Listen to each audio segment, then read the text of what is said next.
Hello, hi, welcome. I'm Jono Funk, the eternal optimist and happiest VTuber. So, welcome.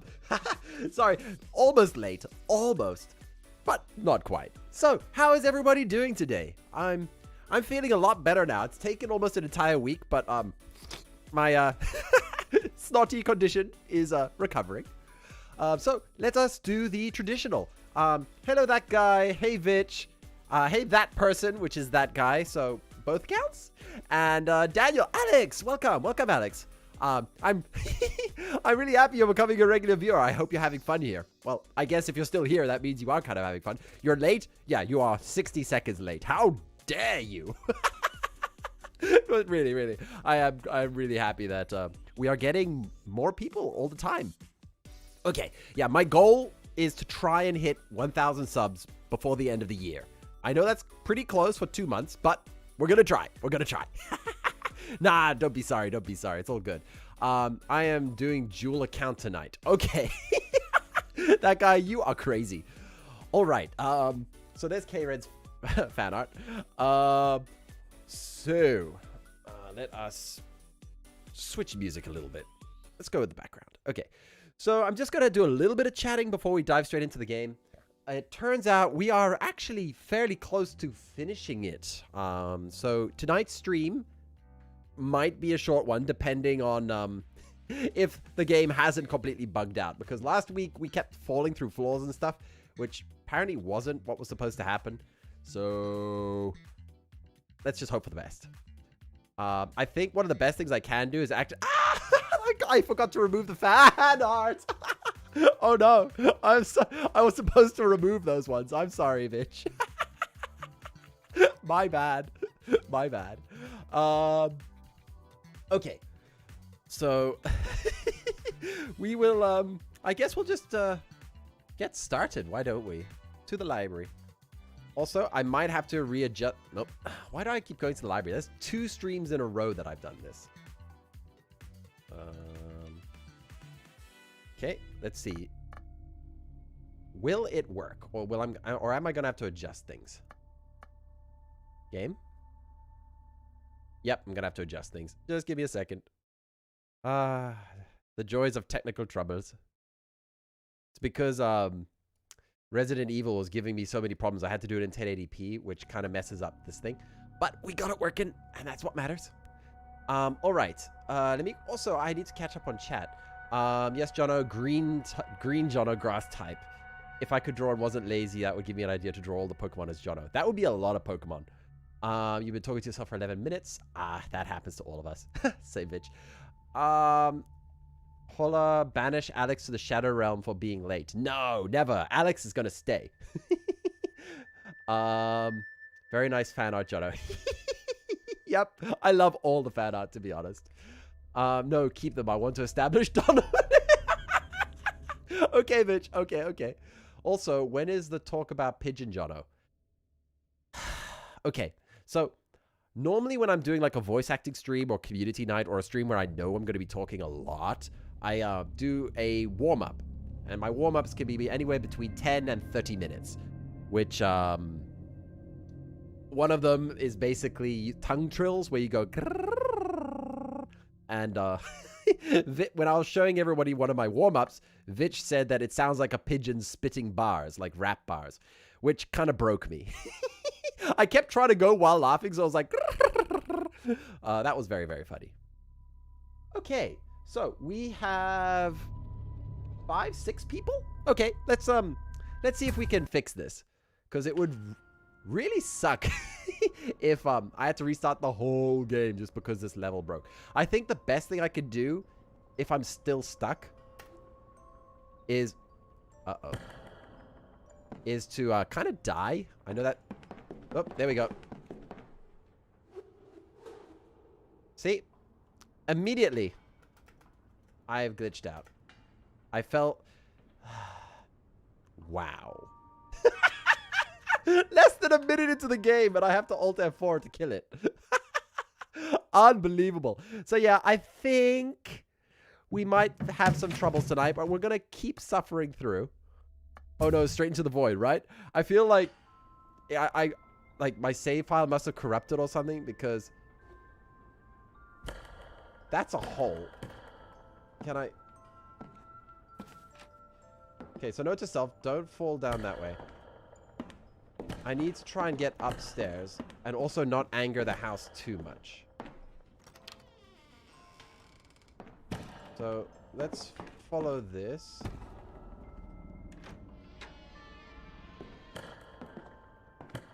So I gotta figure out how to get upstairs.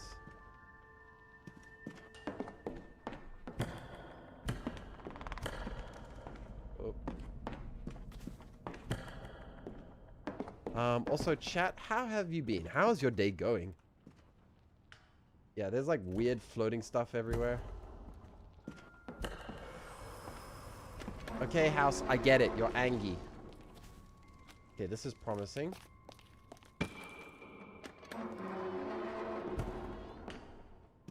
Okay.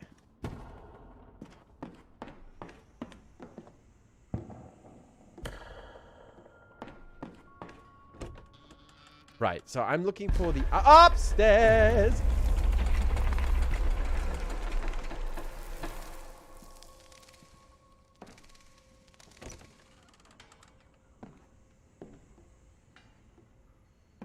Great, now I can't see.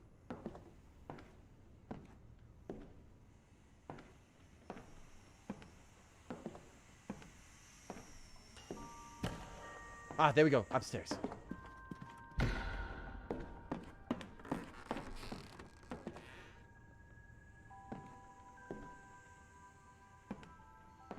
I've also got to not get shot.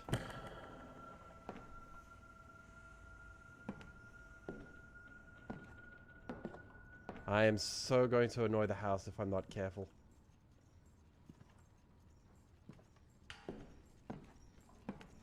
Okay, don't shoot me, don't shoot me, don't shoot me. You played a lot of Minecraft. Oh, that's cool. You're dying at the moment. I hope you're okay, Vitch. What happened? Okay, we saw this before, right? Yeah.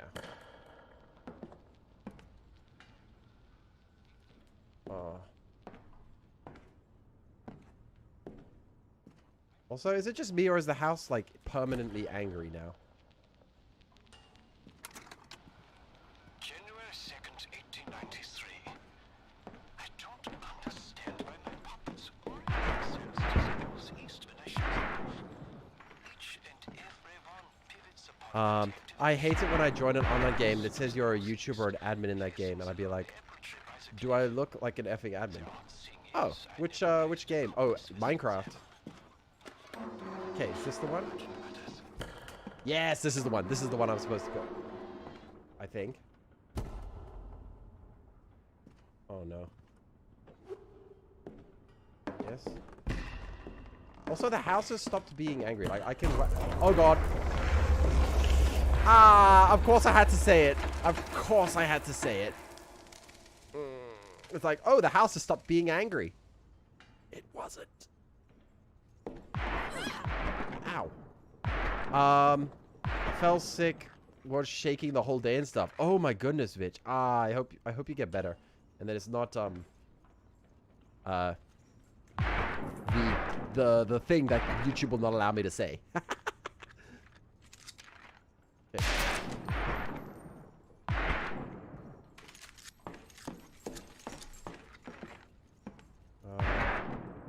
Scan. Sorry about that. I hope you get better soon. Yeah. Hi, Delphi. Oh, yeah. How's the audio levels? Is everything fine? July 24th, 1896. Dear Sir, at long last, I write to announce my success in locating the volume you requested 3 months prior. The delay arrived in locating a copy translated to German. So, with personal satisfaction I report to you the Robert Halderbat monograph. Rausatis Communicatio will be in transit to you shortly. Pursuant to your instructions, my assistant Mr. Rooney will deliver the package to your local postal clerk, care of Mr. Lang.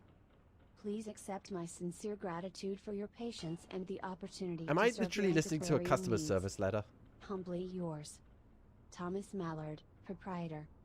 I literally just listened to a customer service.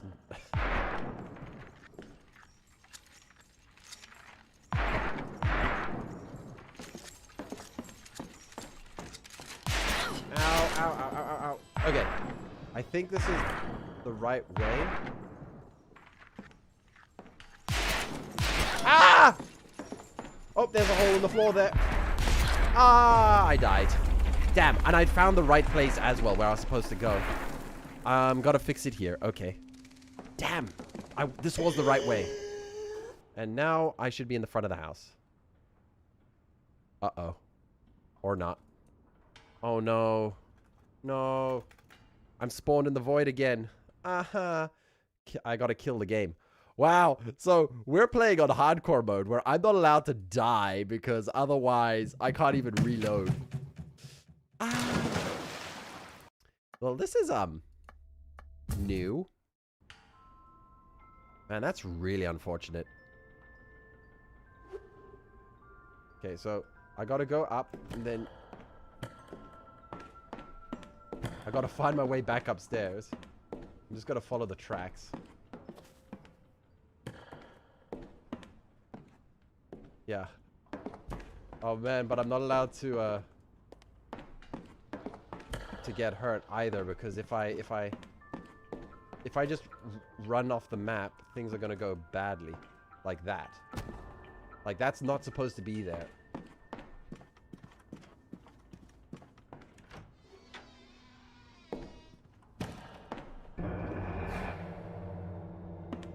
Okay.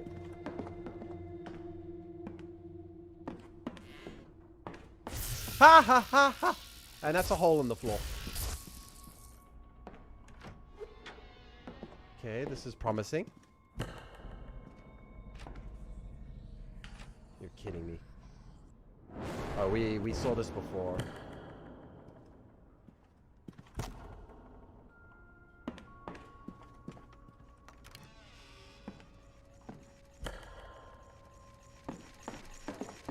Please don't shoot me.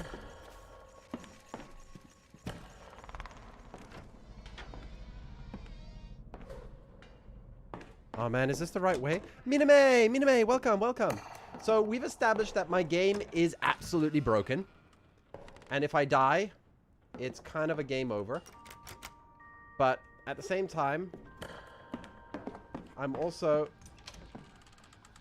got to be careful not to fall through the floor. So that makes things very tricky.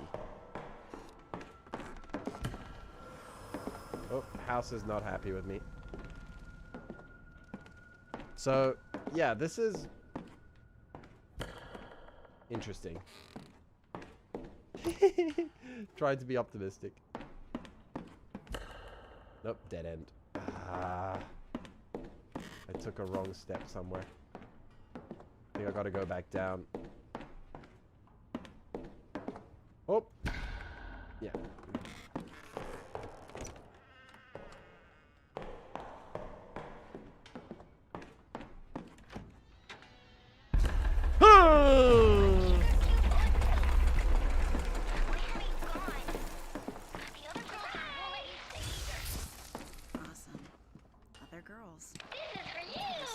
Please no.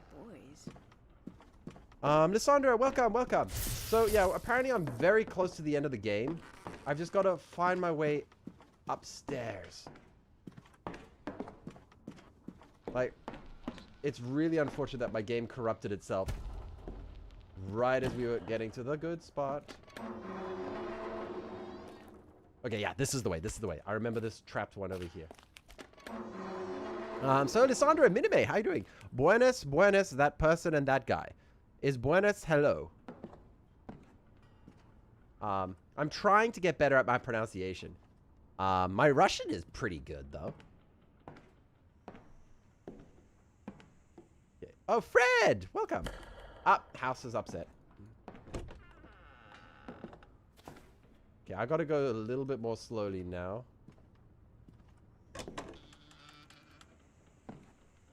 Yes, this is good.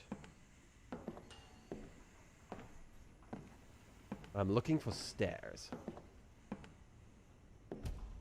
There it is. There they are. There they are. Okay. Stairs.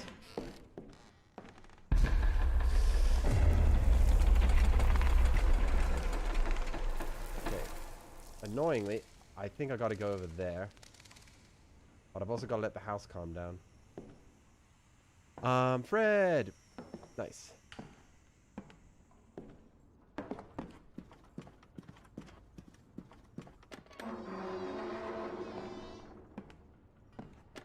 Also, I'm gonna close that for now. This the right way? Yeah.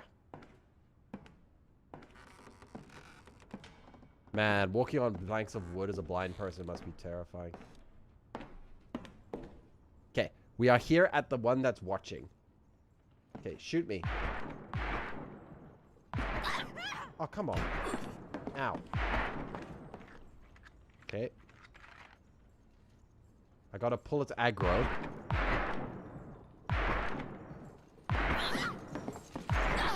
Oh, come on. I was behind closed doors. So, how are you doing?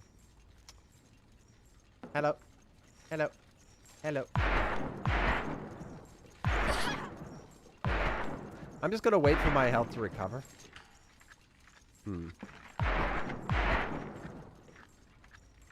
In America, I am sick. Aw, I hope you get better. Everybody's sick this week. Like, I was sick, Vitch is sick, you're sick.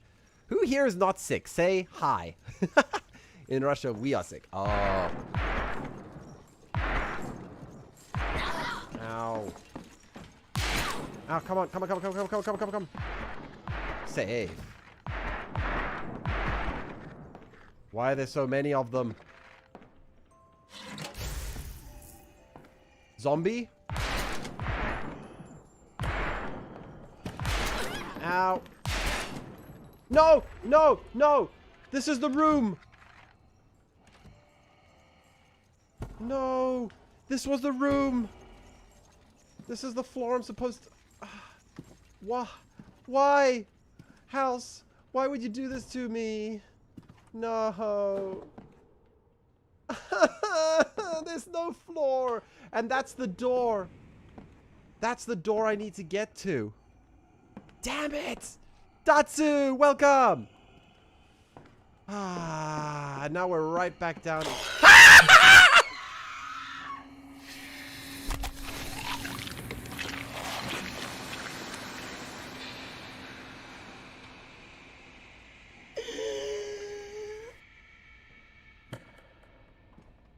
That was very mean. Oh, but this is the right floor, though. Thankfully, the ghost has teleported me to the room I'm supposed to be in. I think. No. Nope, this is the ground floor. Man, this house is messed up. I broke it pretty badly. Yep, we're back down here. Unbelievable. Okay, I'm gonna try one more time.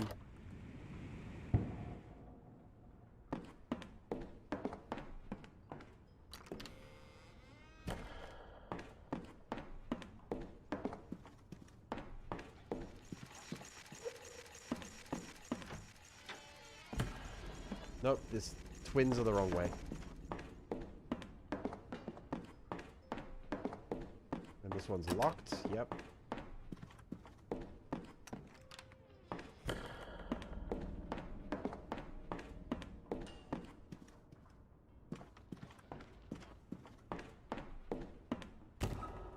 Oh, that's the wrong way.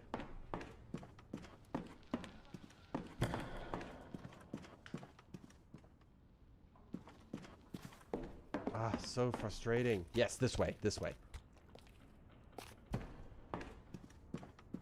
I'm actually starting to memorize where I need to go.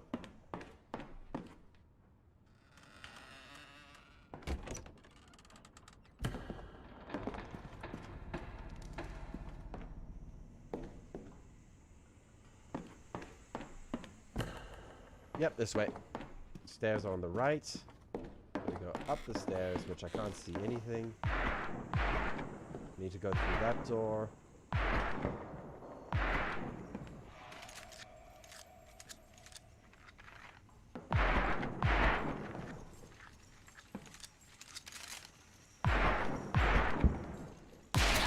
Ow. Let me through, let me through. Okay. At least it's guiding me properly now. No, just imagine police turning into a zombie and saying our infection. Ah. Okay, we are on the right course. Maybe dying to the ghost was the correct way to fix it.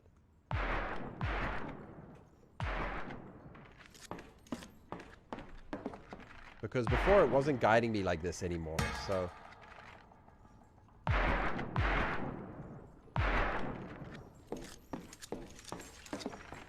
Woo! Safe.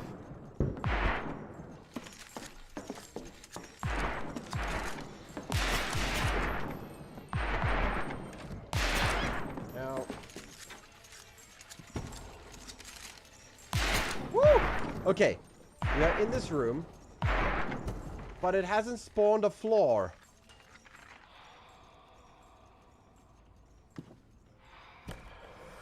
There is literally no floor.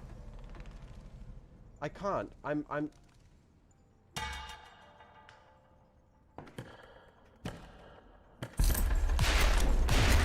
Oh my god, no, that's not cool!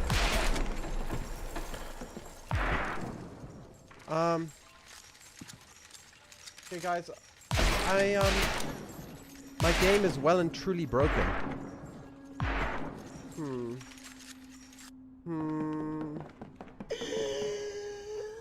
And I spawned in the floor. Okay. Well, that game is a total loss then. Okay, let's go to the library for a little bit. Let's just chat. I tried. I really did. I really, really did. But my only option would be to restart the entire game, which is not happening. Just chat for now. Alright, so I've just quickly turned this into a just chat for a little bit because I'm just going to quickly think about what I can do. I've also got to open up my Steam library and see if we've got anything else that I might be able to pop on for a little bit. Maybe something short. I had no idea what you were doing, Jono. Yeah, in that game, you play as a blind character, but we reached a point in the game where the house was kind of broken and it didn't load in properly, and no matter how much I want to progress, it keeps killing me, which sucks. All right, do we have any other horror games here that would be pretty short? No, not really. All of these would be pretty big, but let me just quickly have a check.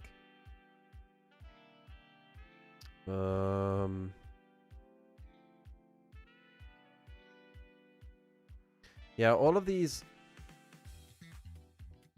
games are basically I guess I could just play a little bit of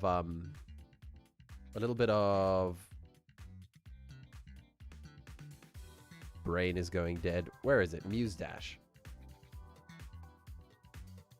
Haven't played Muse Dash in a while. And of course there is an update. Come on. See if I can download the update quickly. Read a story. Read a story for us. Just play Toilet Life Simulator. Is that an actual game? I don't believe you. I am checking right now. Toilet Simulator. Oh my god, there are several. There is Toilet Management Simulator, The Great Toilet Simulator, Toilet Simulator 2020, Toilet Paper Crisis Simulator of 2020, and Toilet Flushing Simulator. So, Datsu, which one? Toilet Management Simulator. This can't be real. Oh my god, it's literally... Okay, Datsu, I will play this game one day. I promise. It'll probably be April 1st, but I promise. Toilet Management Simulator. Literally, I have to clean a toilet. And the characters wear very questionable costumes. I don't even know if that's stream friendly. Oh no, play that. My army has duplicated Jono. We are taking over. Oh, nice. Koinonia, welcome, welcome. Yeah, perception just bugged out on me. And my only choice would be to restart the game from scratch. Which is not exactly the most fun since we got pretty far last time. Okay, let's see. Just having a look. I could play some Muse Dash, but that's not so great.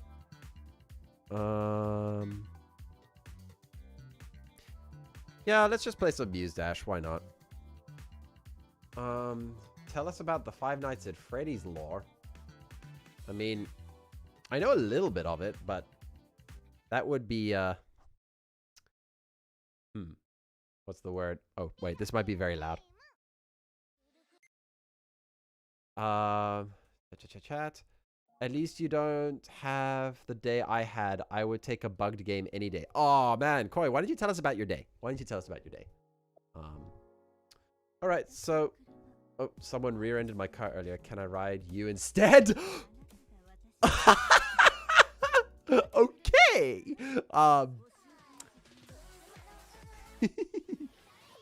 Okay, so we're going to be playing Muse Dash, which is one of my favorite games. I know I've already done a couple streams on that, but I kind of default to this when things go wrong.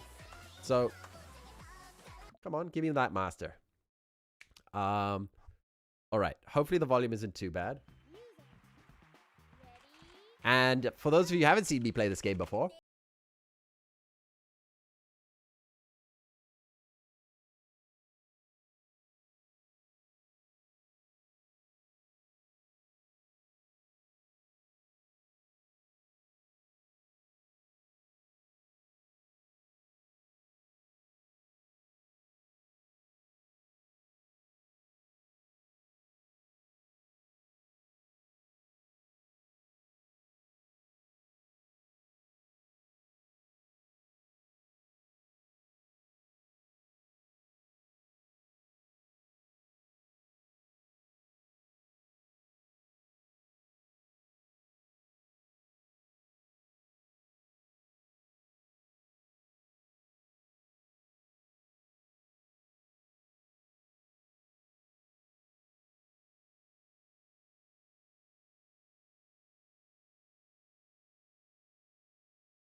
my work is no longer profitable to me, so I'm struggling for an income. My business has halted until further notice. I got a flat tire after watching June in IMAX. Great day. Oh, man, Koi, I am so sorry to hear that.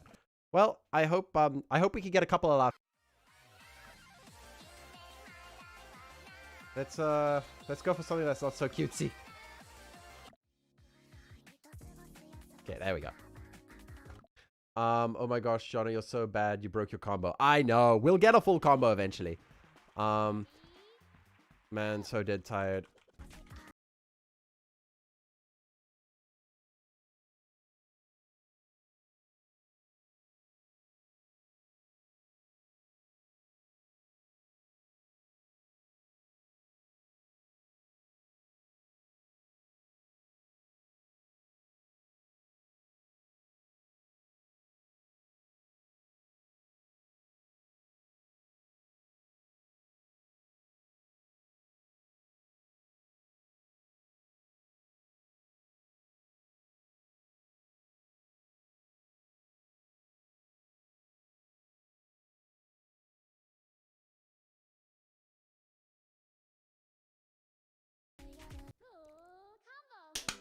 Full combo. I love it. Okay, I can catch up on chat now. Okay. Koi, holy shit, dude. Good luck with that. All right. Play Bandori. I don't know. Jono, you're so bad. You broke a combo. I'm vibing with this music. Thanks, Vitch. That person. Hope things work out. You're welcome. Hope everything gets better. It's all good. I mean, the message at the start fits the spooky month. The song is soothing, relaxing. What's the song's name? Twinkle Night. Twinkle Night. That's the name of the song. Go, Jono. Right. So, maybe what we can do, I'll play like one more song, and then maybe we could read some creepypasta. How about that? We'll go into the library, and I'll start doing some dramatic readings. That could be fun. What do you guys think about that? Let me know what you think. In fact, I'll do a poll. Okay, so let me see.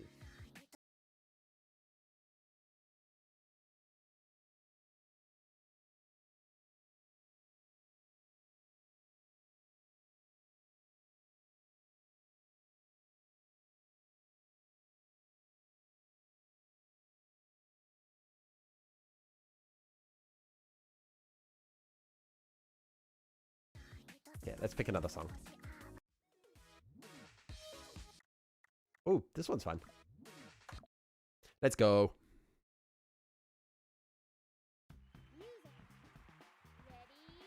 Yeah, sure. If you post on the Discord, that'll be easier for me to...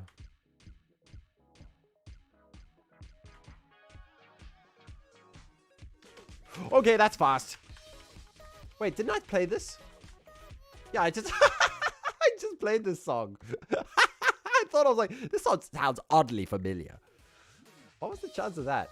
Okay, let's go with the hottest. Oh, that song. Ooh. Oh, this sounds good. I like this. I like this. Okay. Also, I will turn up the volume for you guys. Ready, go. 3, 2, 1. Oh, this is an instant. Yes, I like it.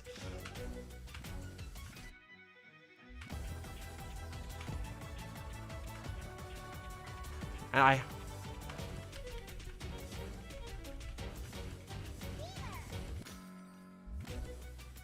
must unlock the harder difficulty for this.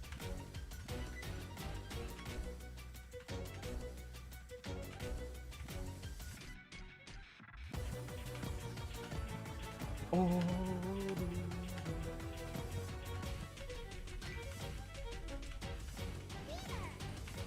Yes.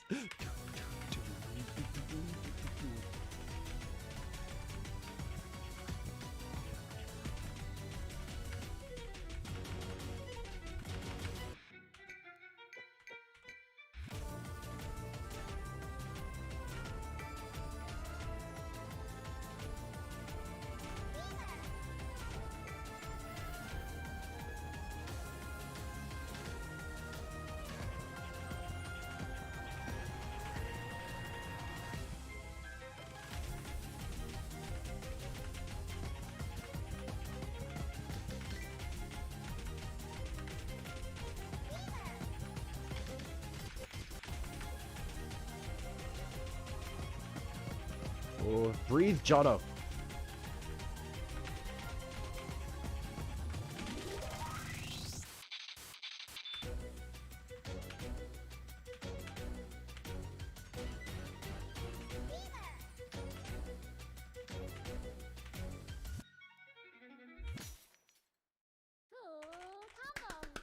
Yay, full combo! Anataka. Master difficulty unlocked. I just wanna favor that. I just wanna see what it's like on the hardest difficulty, okay? Wait, where did it go? Wait, where did it go? No, it vanished! Come back to me! Hottest.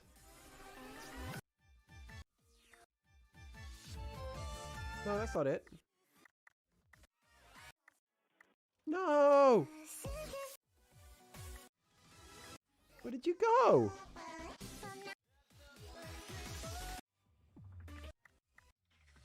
Was this it? No. Ah, this was it. I just want to see what the difficulty is like. Naisu, perfecto. Vagato! Welcome! Welcome, Vagato! Okay, I will end the poll in a moment. I just want to... Oh, God! Current objective survive! Wait, restart. Current objective survive! Let's go! Let's see if I can get this. I was not ready for that. Okay. Here we go.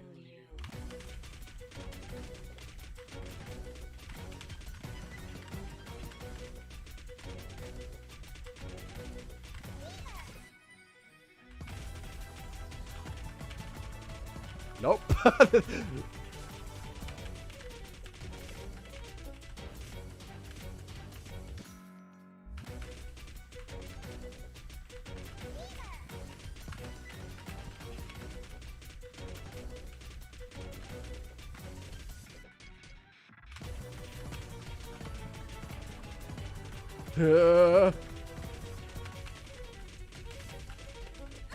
Nope.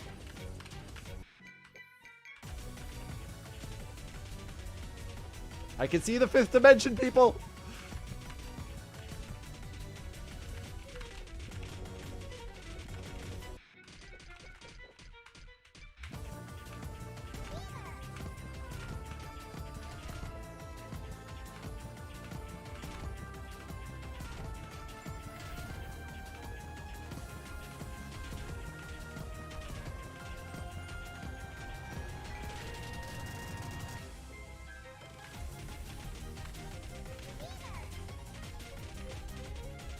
Ah.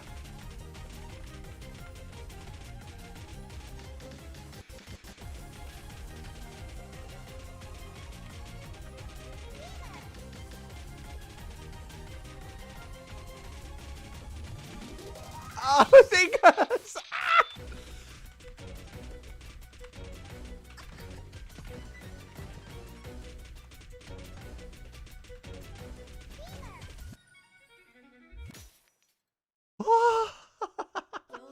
I missed so many there. I'll take the B. I got a B for bad. I missed 21. Wow. Okay, let's see what the poll's results are. End poll. Focus. Yeah, that was fun. That was fun. Okay, polls results, please. Creepypasta readings wins completely. Okay. Wag your tail and I might just let you lick my boots. What else have you got for me, lady? Oh, yeah, we read that one. We're gonna leave now. All right. So, to the library.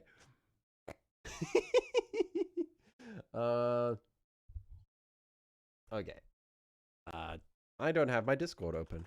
Huh. Just a second. It is opening. So we will change this to... Oh, bitch, holy hell. Creepypasta readings.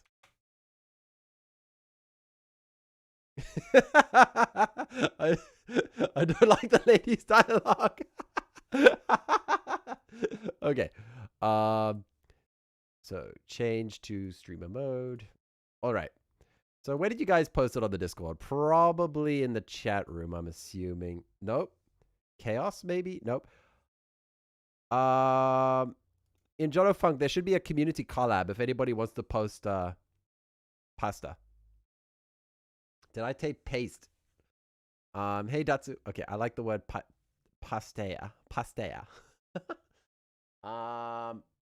Okay, if nobody has got any chaos creepypasta, then I'm gonna quickly find some. Man, we need nonsense here. Like, or Sad Willow. Like, you guys would know where the creepy stuff is. Creepypasta. Creepypasta.com. There's an actual website for this. I hope I don't get a virus. Okay. Vitch, that's not fair. Vitch literally just posted a picture of pasta. How am I supposed to read that? Oh my god, this website is bombarding me with adverts. But let's go with the top ranked ones. That'll be fun. That'll be fun. Also, I need to get some creepy music playing, so let me just do that as well while I'll just play that music for now while I quickly search for some audio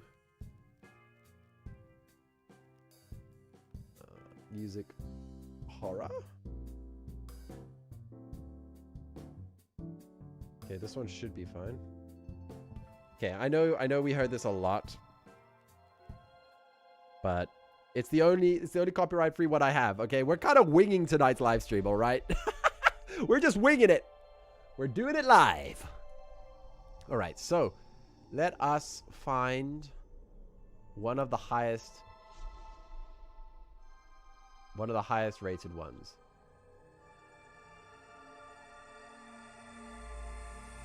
Okay, let's go with this. All right. So I'll also turn up the volume for you guys. I like the word passes. Somebody give... Okay. My gosh, this website has a lot of adverts. Okay, so... I investigate disturbing cases. Here are my stories. The Watchers. Written by Brian A. Young. K-Red, welcome, welcome. So it turns out my perception game was well and truly corrupted. The level where I need to continue the game, the floor wasn't spawning. So I kept falling through the floor. So there was no way I can play the game without restarting from the beginning. And I didn't want to put you guys through that. So we played a little bit of Muse Dash. And now we're going to do creepypasta readings. Okay, so this is plan B. We're going to listen to creepypasta. So today, the first story is Watchers by Brian A. Young. All right. When people think of police officers, I think there's a disconnect between our image and the reality of who we are. A lot of people see us as the good guys. Real-life superheroes that jump in at the last moment with shining golden badges, ready to stop the bad guys from having their way. But that's not the reality. We don't have superpowers. We aren't capable of seeing all the crime in a given area, and we certainly don't have the ability to respond to everything as fast as we'd like. At the end of the day, we're simply human beings reading and reacting to situations the law says we have to get involved in. When you dig a little deeper, you see the ugliness. The racism, the abuse of power, the violence. Many people see these aspects every day. Others are none the wiser. What does this mean? That we're the monsters disguised as the good guys? To some people, yeah. And that's fair. To me, I think it means something different. In my view, it means we're the reflection of the good and bad of society. And much like the society at large, we are complicated and nuanced. We can either be what you want to see, or what your sight is limited to. As a cop, you can struggle with that, because at the end of the day, you never know which way someone sees you is the truth. It was early into my shift when the chief called me into his office. He was casually working on some documents and chewing away at a toothpick. I sat quietly for a solid 30 seconds while he scribbled down some notes, before finally shoving the papers to the side and giving me a questionable look. "Smith," he boomed in his usual commanding voice, "I want you to get your advice on the situation." I wanted to get your advice on the situation.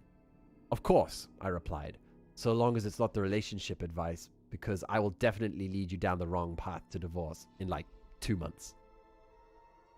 I caught a slight glimpse of a smile before he began to recount the events of earlier of the day.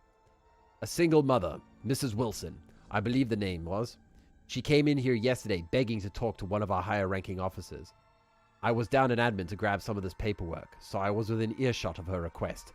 I go over, introduce myself as chief, and we get talking.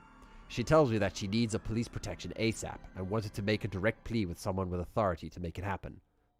"Police protection?" I pondered out loud. "That must be something serious." "That's what I assumed too," he agreed. "But Mrs. Wilson started spinning this tale about how her little boy is seeing a man outside his window, staring at him damn near every night. And that no matter what he does, the man won't go away.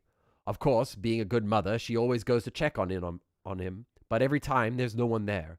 The fear in her boy's eyes is real, though. The look in his eyes says he's seen something terrifying, and she believes her kid. To fix the situation, she wants us to keep a guy outside watching her place until we can catch the bastard. So, what do you think our move should be? I scrunch my face into a look of confusion. I don't understand. I mean, do you really need my opinion on this? It seems pretty straightforward, doesn't it? I get that her fear of this mystery man is real, but we can't just loan out officers as bodyguards on request. I'd love for us to help, but if she doesn't have any proof this guy exists, there isn't much we can do, right? I suggest that she set up security cameras, maybe invest in a gun. If she catches the guy on video, we can do a proper investigation and hopefully find him. The chief chuckled, which threw me off because the guy maintains a serious demeanor 99% of the time. I like the way you think, Detective Smith. Straightforward and logical in every situation. It's a trait that'll either save your life or get you killed. One way or the other, it's going to make all the difference in your life, but you're missing something big. He was trying to lead me somewhere, but I couldn't pinpoint where he wanted me to go with this. All I could do was raise an eyebrow in response. He caught onto my confusion, took the toothpick out of his mouth, and exhaled as if he was blowing out cigarette smoke. You don't think a single mother whose young child is telling her that a man is looking through his window at night wouldn't have already bought cameras? After a few nights, she had some of the most expensive cameras she could find installed on a window. And obviously was still sitting here without any evidence of a man being there, yet she came in here adamant that her son saw him just last night.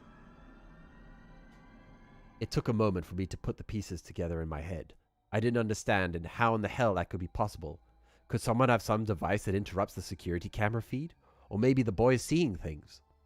The chief put the toothpick back in his mouth and shrugged, leaning back into his chair. I don't know, but it's what you're going to find out. I've already sent an email with her address and the details. This was an unfortunate bombshell I was hoping he wouldn't drop. As much as I wanted to argue against being assigned to the case, I knew I wasn't getting out of it. And since my last encounter with the tall woman, I knew the chief and I had an understanding. I had seen something that he didn't want very many people to ever be aware of. But she wasn't the only thing out there. If he had even a hint of a suspicion that something may be in the realm of the unusual, then I'd be his guy on it. Oh, so this guy has encountered the spooky stuff before. Let me catch up on chat. Creepypasta reading. Let's go! Creepypasta says ACAB. Yes! Okay, we're getting there. Still, neither of us could go on assuming anything. I had to approach this like any other case, and that approach started with facts. As soon as I walked out the chief's office with a commitment to the case, my mind started getting to work. I immediately made a beeline for my desk to do some background research. A mother claiming that her son is seeing a man outside his window at night, but no evidence that such a man exists? At least, not on video. Not anywhere near the amount of information I need to figure this all out. At least, not yet. Officer Ryan, who had only been with us for a little over a year, caught me off guard when I was lost in thought at my desk. He was a happy-go-lucky type of kid. He was in his late 20s and always wore a large smile on his face. "Hey there, detective," he said after taking a swig of his diet soda. "I saw you come out of the chief's office and I was wondering if you were working on a..." He took a quick look around before leaning in and whispering, "Secret project." I gave him a blank stare, and he returned a big wink that confused me even more. I don't know about a secret, Officer Ryan. Just a potential trespassing and harassment case. Nothing major." He looked disappointed at the news. "Oh man, that sounds kind of boring. Need any help?" "You literally just said it was boring, but you want to help? Why?" "Ah, shoot. Yeah," he replied a little too excitedly. "Man, I've seen your work, and everyone talks about how you solved some really wild cases over the years. I always thought it would be fun to see what I could learn from you." I have to admit, his enthusiasm was oddly charming. But aside from that, I knew that if I was going to figure this out, not only would I need to talk to the family, but I would need to do some evidence collection. And at the end of the day, 2 pairs of eyes and ears are better than 1. Bracing myself for his oddly giddly reaction, I agreed to let him tag along, as long as he did the note-taking and let me take point on everything. Within half an hour, we were out of the station and knocking on the front door of a modest-looking house. It took a while before anyone answered, but when someone finally did, it was our first look into just how serious the situation was. The middle-aged woman before us looked absolutely exhausted. Deep bags under her eyes were accompanied by unkempt grey hairs, and a posture that belied someone who just didn't care to put much energy into anything. Ha! Mr. Wilson, I began. Mrs. Wilson, I began, pulling out my badge. The name's Detective Smith. How long is this? Very long, apparently. Holy cow. Yeah, we're about a third of the way through. Do you guys, are you guys not vibing with this? I'll admit, I'm kind of panicked because I don't know what else to do. Pause. Sorry, I fell asleep about halfway at it. No, that's no worries. That's no worries. Is anyone else listening? Or do you think I should maybe just call it for an evening since, yeah, I might just take down this whole stream entirely. Play Toilet Life Simulator. I would need to download that. Hi, wait. Okay, Jono. Okay. I'm listening.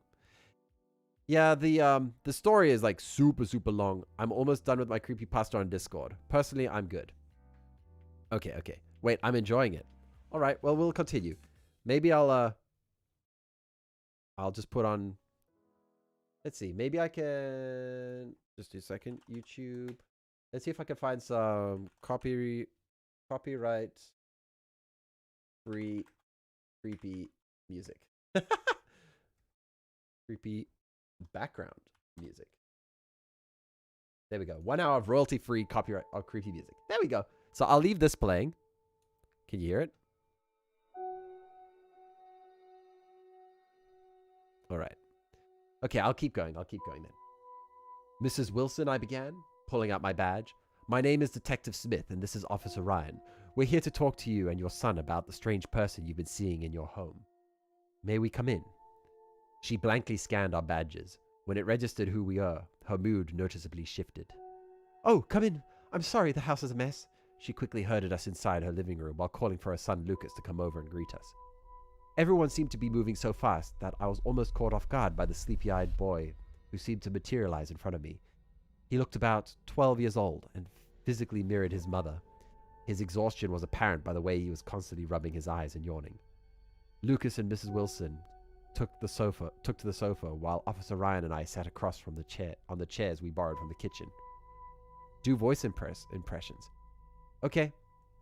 Let me just finish this story and then we'll do some impressions. Okay. Lucas and Mrs. Wilson took to the sofa. I just want to say it's a pleasure to meet you both. I know that these aren't the best of times, but I'm here to help in any way I can, I said with a smile. Miss Wilson, I was made aware that you came to the station before to give a statement, but if you wouldn't mind, I'd appreciate you briefly explaining to me again what exactly is going on. She nodded and took a deep breath before beginning. This all started over a week ago. Lucas ran into my room crying about seeing something in his window. I checked it out, but I didn't see anything out of the ordinary, so I assumed he just had a bad dream. But then the same thing happened the night after, and then the night after that. She stopped for a moment to caress Lucas's hair as he laid next to her. But I never saw anything. After the third night, I immediately went out and installed security cameras. For 2 days, nothing happened.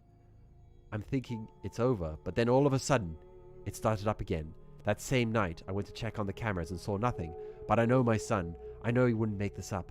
And on the nights he actually does manage to sleep, he gets horrible nightmares. And on the nights he doesn't, well, we're both wide awake. I've called in reports before to the police, but nothing's happening. I don't know what to do. I understand where you're coming from, I said softly, and I can only imagine how rough this has been for the both of you. I just have some follow-up questions. She nodded, and I continued. I don't want to downplay your experiences, but is it possible that maybe your son is seeing things?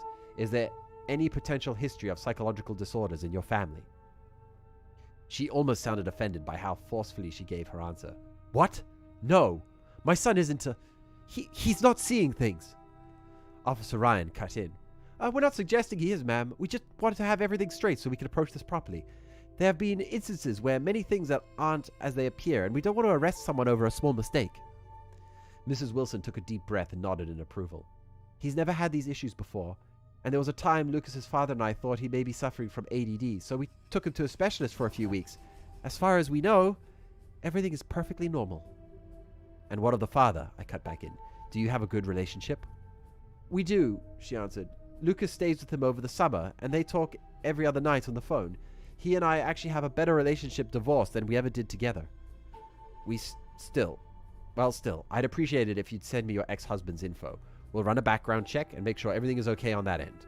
I wanted to ask if you've ever simply considered letting your son sleep in your room? Maybe removing him from the situation would help. Of course, all the time, but it's not a permanent solution. I've had Lucas in my room, and by the time I'm asleep, he finds his way back to his bed. Whose story is this? It's from a creepypasta website. Of course, all the time. I couldn't be absolutely sure, but she seemed to be telling the truth. Sorry, I'm just turning that. As much as you didn't want some psycho with a grudge stalking a kid, there's just didn't seem to be anyone that stood out as a candidate. But I've been doing this long enough to know that in many cases, kids know things their parents don't. When I asked if I could speak with Lucas alone, Miss Wilson hesitated for a bit. She was understandably reluctant to leave her young boy to be grilled by a police officer. Surprisingly, it was Officer Ryan who acted as a somewhat effective intermediary. He mentioned something about working as a children's therapist before becoming a police officer. According to him, children often feel more comfortable talking about traumatic events when their parents aren't listening. Counterintuitive at first, but the more you dive into it, the more it made sense. She even seemed to flutter a bit when he said, "I'd love to discuss the matter further with you in another room." She contemplated and eventually agreed. As the two got up to walk away, Officer Ryan gave me a wink on his way out, and I responded by rolling my eyes at the sly bastard. Now it was just the boy and me. He seemed nervous. I tried to give him a smile and tell him it'll be okay, but I could easily tell that he didn't really trust me yet. Or at least, he didn't trust that I could help him. "Hey Lucas, before we start, I just want to say that I know you're experiencing something really scary. But it's my job to make sure that you and your mom are safe. But for me to do my job, I need you to answer truthfully to the best of your ability. No detail is too small." He simply nodded at my request, and we began. "Good. Did you happen to recognize the person you saw in your window? Or are you able to describe them at all?" He thought for a moment, his eyes darting to the ceiling, trying to recall what he'd seen. "I didn't recognize him, but he had a really big head. Big eyes. His mouth went all the way from one side of his head to the other, and I think his face was kind of wrinkly. Oh, and he was bald." At first, the description didn't make too much sense. My first thought was that maybe it was someone wearing some sort of mask. Logically, that would fit if they didn't want to be identified. This potentially gave some credence to the notion that it was someone Lucas knew. Maybe they felt he'd recognize them. "Did this person speak? Maybe a voice you're familiar with?" He shook his head. I see. What about when you usually see this person? Is it around the same time every night?" He nodded. "Kinda. It only happens really late at night." "How late?" He seemed too nervous to answer.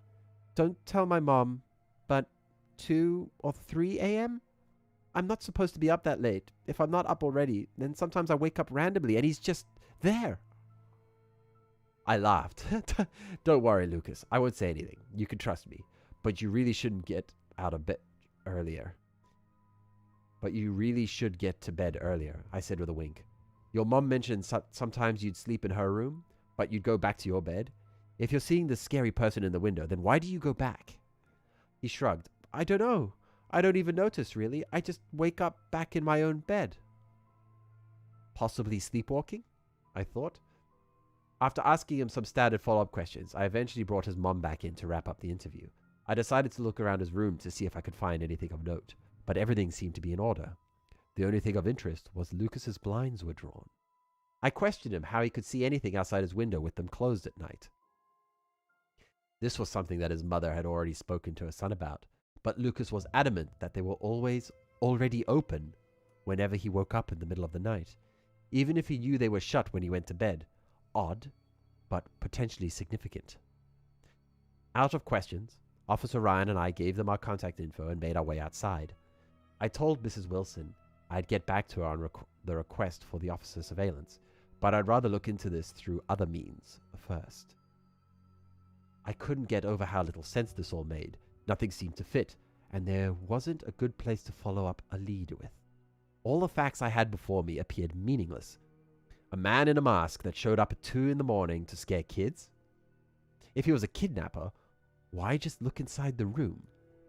Maybe he was some sort of sick voyeur that liked to watch young kids sleep? If that was the case, then there would be a decent chance I'd end up in jail myself for strangling him. Unfortunately, there was only one place I knew I could get some concrete direction in this situation. I reluctantly reached into my pocket and searched through my contacts for the most dreaded name available on my phone. Hello? Smith? What the hell do you want? A forceful voice came through the other end. Officer Josh, fantastic to speak with you two, I said in a slightly irritated tone before filling her in on the situation. Anyway, I'm here at the Wilson house, and I already questioned the family, but I'm still a bit lost on where exactly to go with this. Any chance you can guide me in the right direction? She let out a very audible sigh. Did you call people to do your work for you in school too, or did that start with your professional life? Ah, yes, being the asshole, the classic way to get shit done. If you keep at it, maybe the guy stalking this child will turn himself in out of pity for me. I couldn't see it, but I knew she was rolling her eyes. Ha ha, very funny. I do fancy myself a comedian. It's my second career choice if this police shit doesn't pan out. Well, funny man, if you want my advice, I recommend checking around the kid's window for anything important. Ideally, fingerprints. Fingerprints on the window, etc. Also, maybe talk to the neighbors to see if anyone has seen anything. Maybe you'll get lucky and hit on some security camera footage. When you get back to the office, check to see if there are any guys in the area with an MO for peeping late at night with masks. If he's doing this constantly, then he probably doesn't live too far away. I have to hand it to her. She was damn good. And if it all turns up nothing, well then I'd seriously question why we're even wasting our time. But if you think he'll come back, in theory, you could try and see if you can catch him yourself, grant her that surveillance. I mulled over her suggestions and thanked her before hanging up. Looking down the street lined with identical houses, I knew we had some work to do, but Officer Ryan and I were ready to hit the ground running. By the end of the day, we had racked up a decent amount of overtime and exhausted all potential avenues. When it was all said and done, we had exactly as much information as we had when we started. It seemed impossible.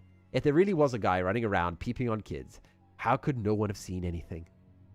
I wrote up my report for the day and planned to take a fresh look at things in the morning.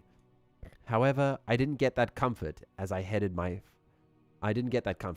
my phone buzz at 2 a.m, with Mrs. Wilson frantic on the other end. It had happened again. Acting on instinct, I immediately threw on the first pair of clothes I could find and sped down to the house. Crookedly parking in the street, I jumped out of my car and ran around the perimeter looking for the man. I didn't see anything. I called for any available officers to be on the lookout for a man potentially wearing a mask fitting the description Lucas had given me. I waited with Mrs. Wilson and Lucas while a couple of officers searched the area and talked to neighbors. The fear in the eyes of the young boy said a lot, and the way his mother hugged him tight and whispered in his ear, no doubts words of comfort and love, made the non-verbal aspect of the situation speak that much louder. As time went on, it was the same story. We searched and came up with absolutely nothing. But even so, that moment made me believe this went beyond the lack of evidence. Something was deeply wrong. Deep down, I knew what Lucas was seeing was real. I contemplated the fact that the way we were looking at this was off. I needed a different approach. And maybe Mrs. Wilson was the first time. Perhaps we just need to sit and wait for the guy to show. The next day, I spoke to the chief about my lack of progress and suggested a new strategy. I figured that if we kept arriving late to the scene, then Mrs. Wilson's request should be granted, despite the lack of evidence. I told him I was confident that the boy's concerns were real and that we needed to take them seriously. Surprisingly, he went for it. But only on the condition that I was to be the guy on surveillance duty in case I caught something extra. We made an agreement to significantly cut back on my in-office time so that I could spend between 4 to 6 hours parked in front of the Wilson home. The first couple of days were incredibly uneventful. Admittedly, I spent more time playing games on my phone and watching videos than I probably should have. In my defense, surveillance is goddamn awful. Seriously, you try sitting and looking in a dark, empty street for 30 minutes by yourself, and you'll see what I mean. The third day was when things took a turn for the horrible. At precisely 1 a.m, the light flickered on in Lucas's room, and my gut screamed at me that this was it. But that was the problem. I didn't see anyone outside Lucas's window as it happened. The outside was just as empty as it had been the previous 2 nights. Either way, I rushed towards their home with a gun in hand. For the second time, I ran around the house shouting for anyone hiding in the dark to come out and surrender, checking any potential hiding place as I went, and still nothing. As I was standing around in the cold, looking down an empty street, thinking about how dumb I must have looked, I was screaming at the air, waving around a pistol like a crazy person. In a lot of neighborhoods, I'm the exact guy people would have called the cops on. It's one of my many moments in my career I've shaken my head and asked myself, what the frick am I doing? I didn't know if this family was messing with me, if it was all in this kid's head, or if it was just some third option I hadn't explored yet. Either way, there was a deep frustration.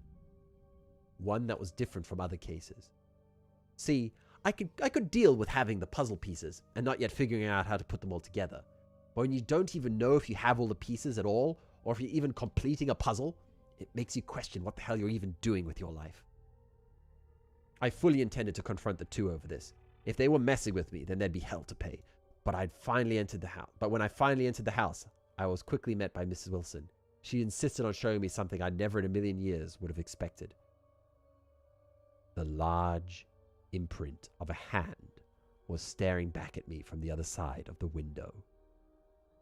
I yanked out my phone and quickly went to take a picture, but before I could even raise the phone to take a snapshot, it was gone.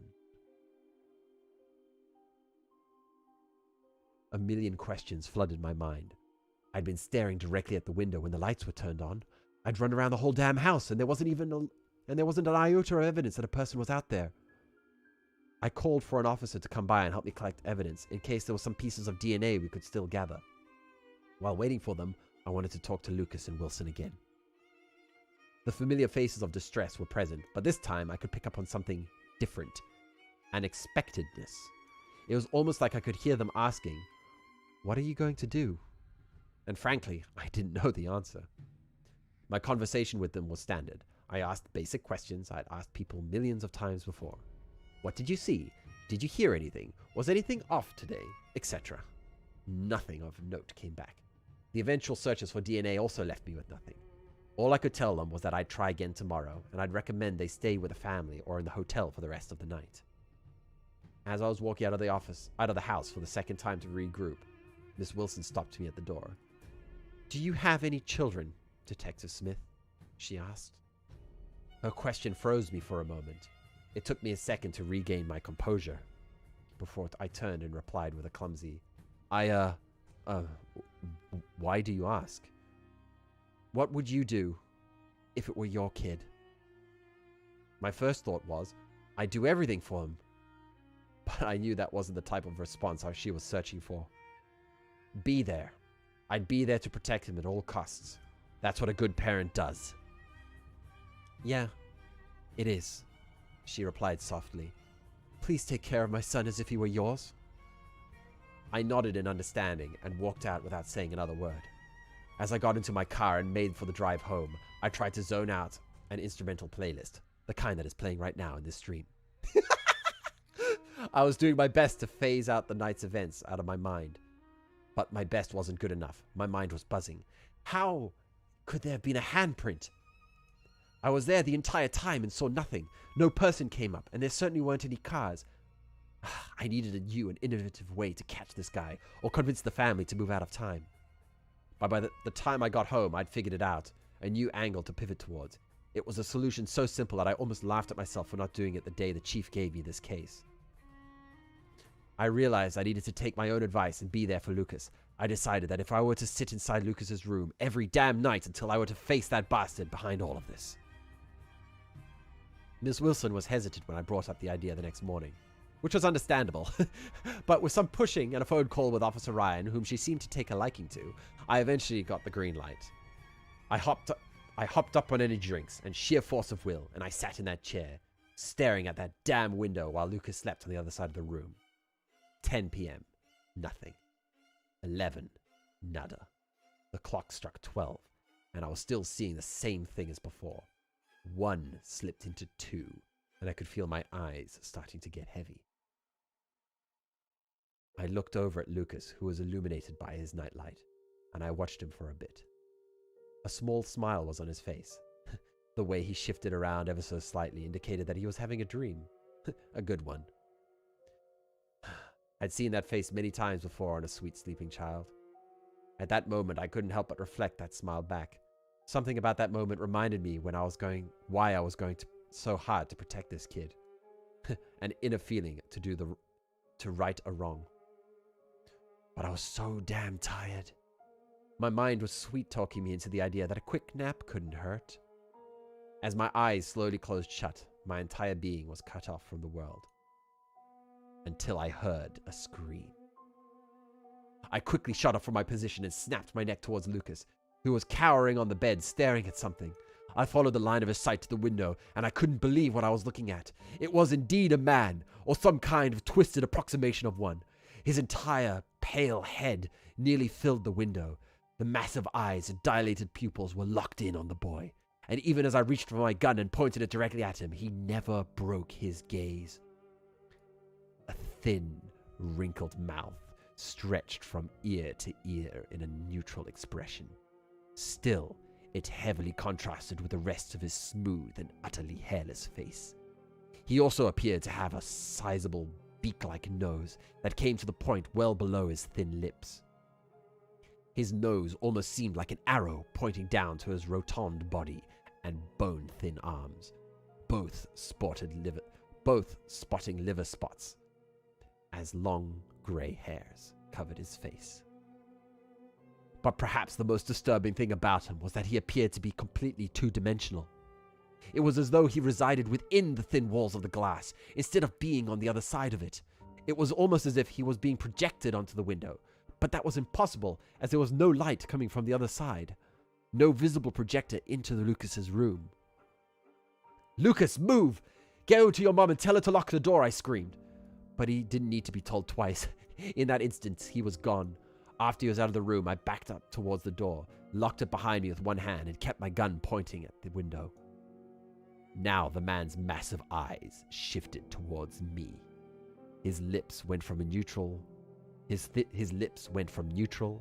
to a thin smile. He spoke slowly in a deep yet confidently calm manner. "You shouldn't have done that, Detective Smith. If every single hair on my body wasn't already on end, they most certainly were now. How do you know my name?" I shot back with false confidence.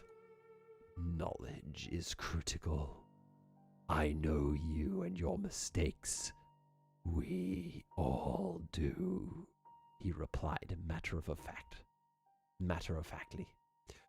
"Who the hell is we?" "A society of people no different from the one you live in." The way he talked down made me feel like I was a child speaking to an adult, with decades more experience than I could have dreamed of attaining. Still trying to maintain my poker face, I squeezed my gun tighter and raised my voice a couple of octaves.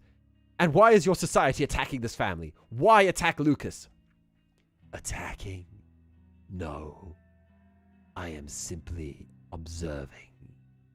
You are fascinating." "You must have been scaring the bejesus out of a 12-year-old boy, and you're doing it like he's fascinating? Don't give me that shit!" He didn't reply. Instead, the imprints of 2 hands appeared on the window. Before I could understand what was happening, they pressed forward, warping the glass as if it were a thin, malleable plastic. The hands began to stretch towards me, and the memories of my encounter with the tall woman flashed in my mind. This must have been from a previous case. I wasn't about to let that happen again. I fired 3 rounds into the window, hoping to destroy his only means of passage into this world, but the man kept on undeterred. Every instinct told me to get the fuck out of this house, but I knew he was surely to attack Lucas and Miss Wilson if I didn't stand as the last line of defense. All I could do was hope that I could destroy every last bit of this window. Before I knew it, the hands were at my face. I squeezed my eyes shut and didn't open them again until I realized they weren't hurting me. Instead, they were caressing my face. He was feeling my scraggy beard and running his fingers through my face. I didn't know whether to feel fear or relief, but I quickly figured out which way to lean when the hands violently wrapped around my cheeks and slammed the back of my head against the wall. I dropped my pistol in the commotion as I struggled against his grip to pick it up. He pinned me face down onto the ground. He violently grabbed me by the arm and dragged me towards the window. I could see him looking at me, smiling in anticipation of what was to come next. His pupils were dilated and nearly filled the window with the whites of his eyes. He forced one of his hands through the warped surface of the window, and all I could feel was an immense coldness. It was cold like I'd never felt before. It was like dunking your hand into a bucket of ice on steroids. It sent waves of pain firing through every nerve of my body. Whatever impossible level of cold this was, I knew that frostbite was mere seconds away. It took all the strength I could to conjure, to yank my hand from the grasp. I withered around on the ground in agony, cursing at the man above me. I knew he could enjoy this pain. He took a moment to watch as I struggled to scoot myself to the door before speaking again. The boy belongs here with us. Deep down, he knows it. He wants to be with us. And maybe you do too. You've already seen the other side, detective, and it's already been unpleasant. You are all the safer with us. Fuck you, I screamed as I dove for my pistol, shot up and unloaded another round into the window with my good hand. But he was still there, smiling.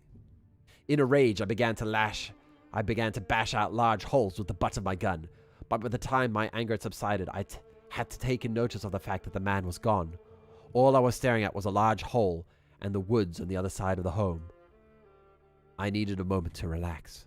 My heart was beating fast in my chest. I took a moment to sit in the bed and inspect the bruises on my head and contemplate whether or not I needed to get to the hospital to check for a concussion. After a few minutes, I figured it was all right to call the chief and tell him why my neighbors were likely to call about the multiple shots being fired. I told him to get dressed and get down here, and I'd fill him in on everything that had happened. One deep inhale later, I turned my attention back to Miss Wilson and Lucas. When I knocked on their door, they let me in only after I assured them that I wasn't the intruder. The first words that came out of her mouth were the ones I admittedly wasn't prepared for. "What happened?" she asked, with tears streaming down her face. This may have been the most challenging part of the night. Lucas had seen something truly horrible, and he knew that I'd seen it too. I was someone he was supposed to trust. I was someone that was supposed to stand for truth and honor. I was someone that was supposed to be on his side, and yet despite all that, I was someone that lied about everything. It was a man in a mask, and multiple others were outside with him. We had a confrontation. After going through some files at work, I actually believe him to be the guy we've dealt with before. He uses a device to jam security cameras, and his clothes make him incredibly difficult to see in the dark. That's why I couldn't see him the first time. Look, once my chief is here, you can talk to him about everything. It was complete bullshit. I hated myself more and more for every lie that came out of my mouth. I wanted so badly to tell them the truth, and if it were up to me, I absolutely would have. But after the last encounter, I knew it wasn't my choice to make. Eventually, the chief arrived on the scene. I passed her off to him and a couple of officers accompanying him. I recognized them as the two guys that went into the farmhouse with the tall woman. When the chief excused me to leave, I took one last look at Lucas as I went. He was staring at me with tears in his eyes and an unmistakable look on his face. It was the one I'd seen before. Disappointment. The boy had been through so much. Sometimes all a child needs to heal is validation.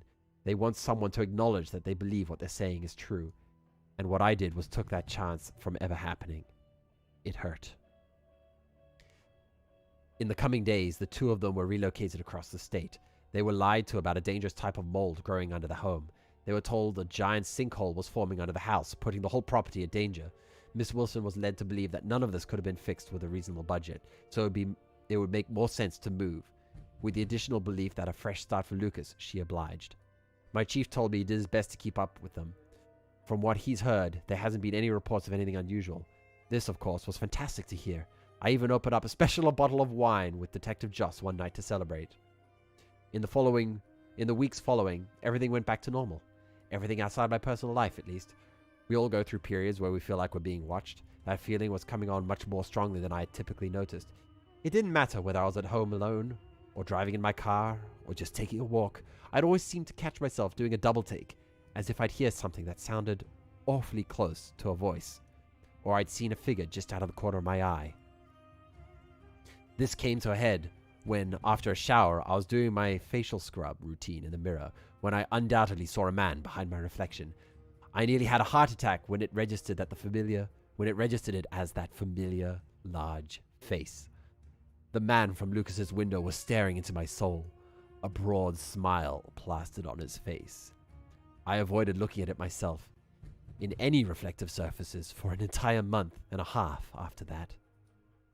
It was Nashish who remarked, "If you gaze for too long into the abyss also gazes into you."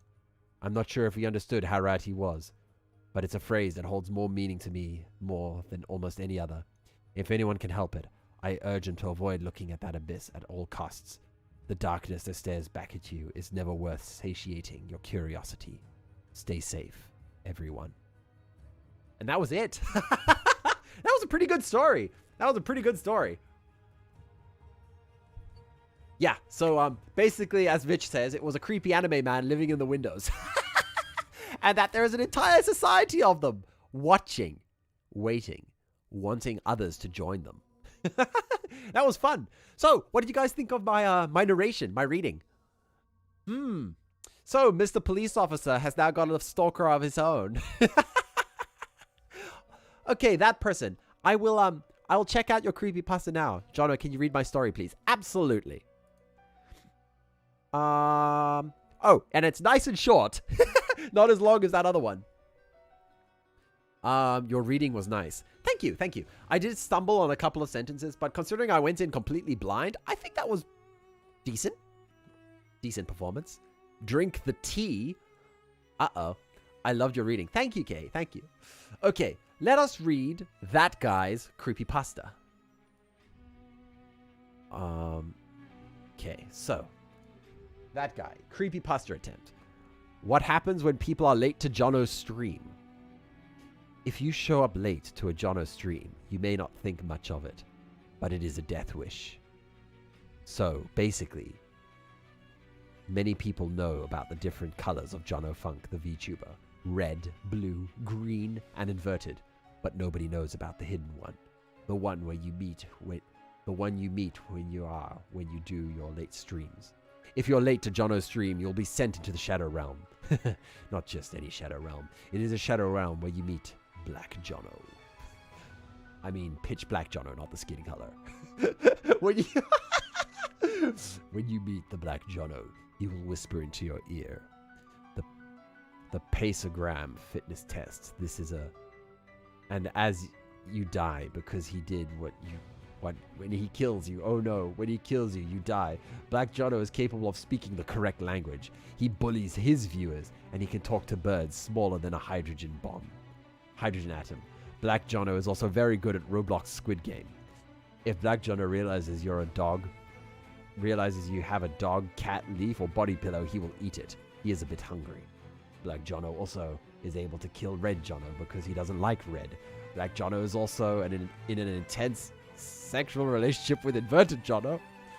I made a video about this further in depth where I read the diary entries and some stuff Black Jono has written about this relationship, an interview with Inverted Jono about it here, and he links to a video. Oh my god. Yay, Black Jono can bring this person to the Shadow Realm. Woo, woo, woo, woo, woo, woo. Oh my god, this is getting so cursed. This is why I stand. Sorry, I forgot to let go, full stop. Black Jono actually wants a threesome with Inverted Jono and regular Jono, but Jono has never met the Black Jono, so Black Jono is antimatter and regular Jono is matter. My brain! No, Fred. I'm reading a creepypasta. I have no comment. Yeah. Dark Jono. Let's go with Dark Jono. Oh wait, no, that's my alternative Twitter account. I already have a Dark Jono account. Thank you, everyone. This is so cursed, right? So apparently, there's a Shadow Realm with the multicolored Jonos, and we're all narcissists who love each other. Regular Jono matter. No. We are getting very close to me getting cancelled again, and I don't want that not my good boy to trend. Me neither. All right. So, that was, I actually really enjoyed that. I have a story, but I don't know if I should ever read it because No, never mind. I'm not. Vitch knows exactly which story. Okay, just for some context. There was a time where a writing company asked me to apply for them as a ghostwriter, where basically I would write, Vitch is freaking out. Yeah, I'm not going to read it. But I'll explain the story behind it. So, yeah, a company reached out to me and asked if I could become one of their ghostwriters. And, oh no. What have I done? So I was like, oh yeah, sure, I don't mind applying. So I applied, and they're like, okay, here's your assignment. You'll be given the first 2 chapters of a book. And then you have to write the 3rd chapter with the exact same type of voice as the original author, so that we won't be able to tell that it was someone different.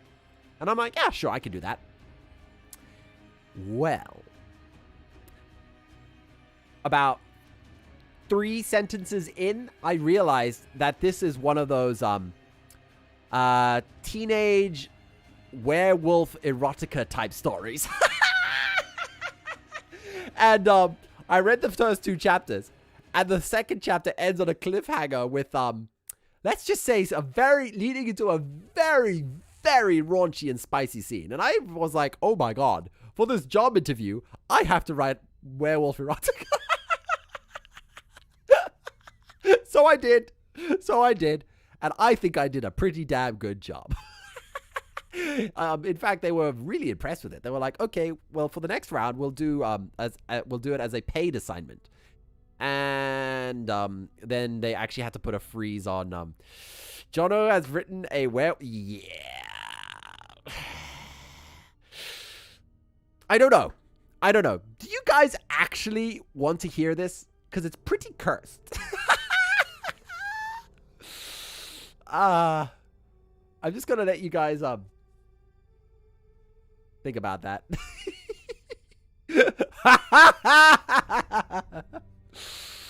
Oh no. Okay, it's also kind of Omega verse, but straight. Okay, I want to hear it, especially if it's cursed. I have to know. Okay. Just give me a moment.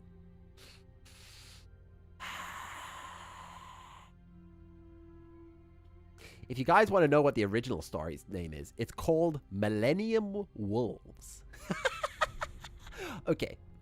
So, it's very cursed. Read it. Go, go, go. Okay, so for some context, the main girl, Senna, is kind of like basically a, she's part of a werewolf pack, and they have some kind of, thing called the haze, where basically all of them go into like a mad lust where they have like massive orgies and stuff. Okay, so it's called the haze, and she basically ran out of her house because she didn't want to see her parents doing it, and she ran into the forest, and she the chapter 2 ends with her basically being surrounded by several male members of her pack, all in wolf form. And yeah, I was supposed to pick up from there. Yeah. Oh, ring-a-ding! Ah! I'm so sorry, ring-a-ding. We okay. Just a moment. I gotta change the description because this is no longer creepypasta. This is erotica reading. Oh god, what am I doing? Erotica reading. Don't ask. Hi, Ring. Good timing. Yeah, I just read a creepypasta, which was a lot of fun. And chat wants to hear about the fact I had to write a werewolf erotica one time for a job application. And they didn't even hire me, even though they were very impressed with it. Is this YouTube safe? Probably not. But it's not like I'm showing anything, so, is it against YouTube's... That is a good question. Is it if I'm not showing anything and it's purely fictional? I mean, what's it?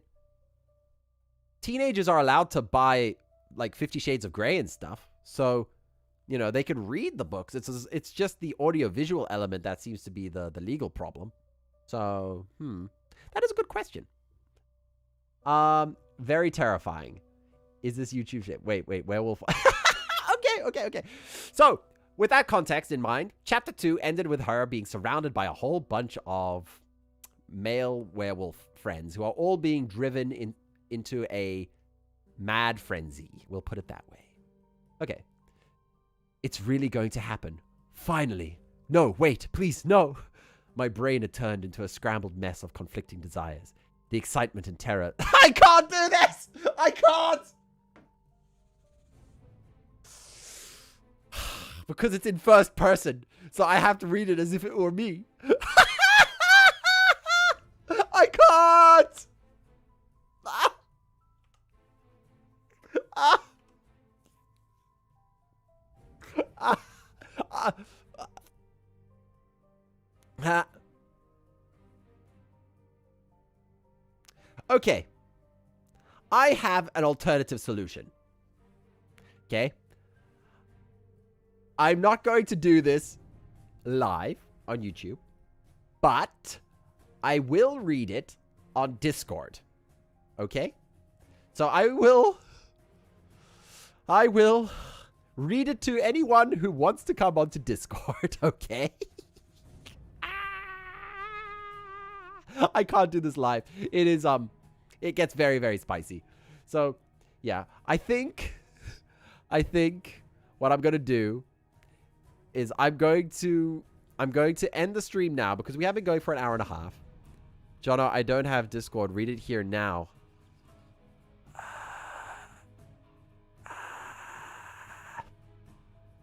Datsu! Why? Fine.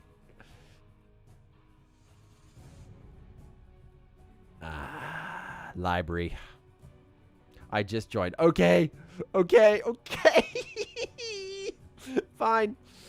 Okay. Also. Yeah, fine. Here we go.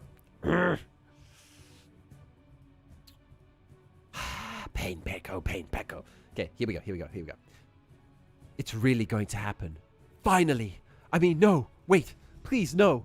My brain had turned into a scrambled mess of conflicting desires.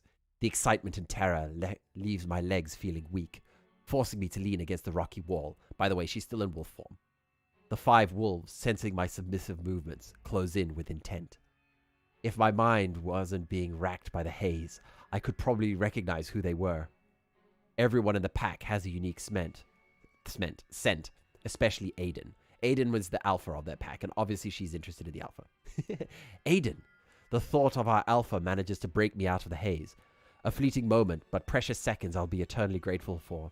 It allows me to focus on my wish to escape. My growl fails to stop them. It actually makes them more excited. Oh, please, hurry. The fire inside me causes me to pant. My mind is about to lapse back into the sex-crazed mania. My fur rustles with anticipation, but I fight the urge. I suppress the urge.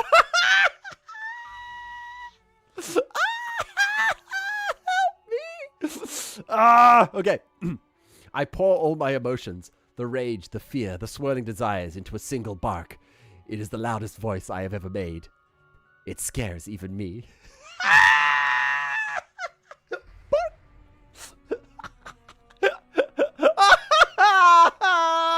Don't make him shy, Lamar. Oh, I gotta go.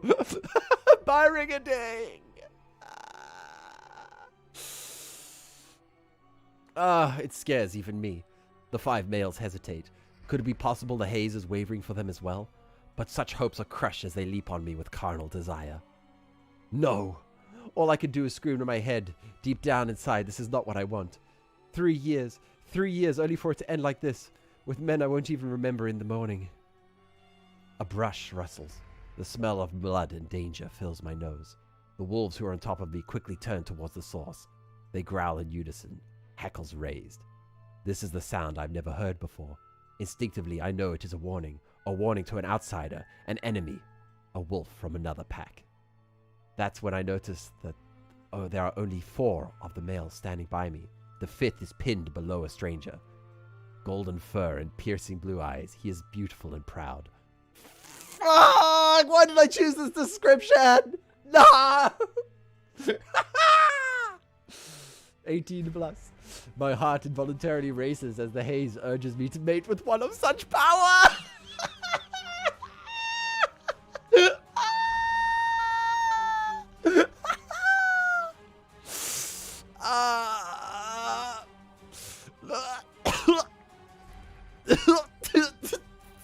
I know! I was doing my best to imitate the original author, okay?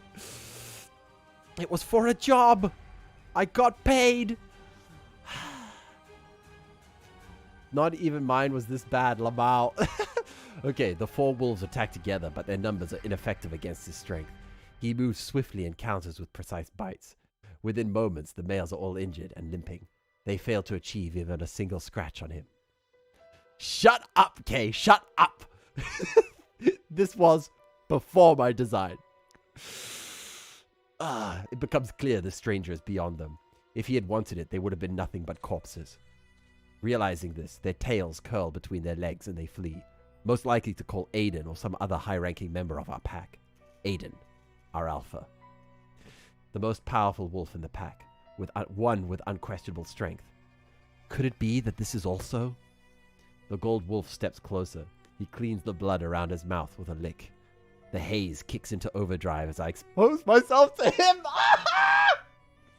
It is utterly embarrassing, but I desperately want it. No, no, why am I doing this? I hate it here. No!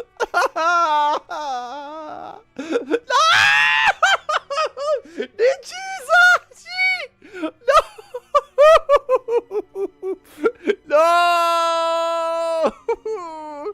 Nichisashi, I can't explain. You have chosen a terrible, terrible time to join us, but welcome to the stream.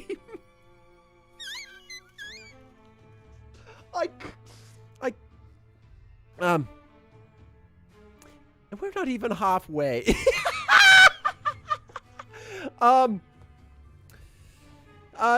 Nisaji has gone very quiet. He's gone very, very quiet. Jono baby bird scream. Nisaji, are you still there? Please tell me you didn't run. Nisaji? Nisaji, come back!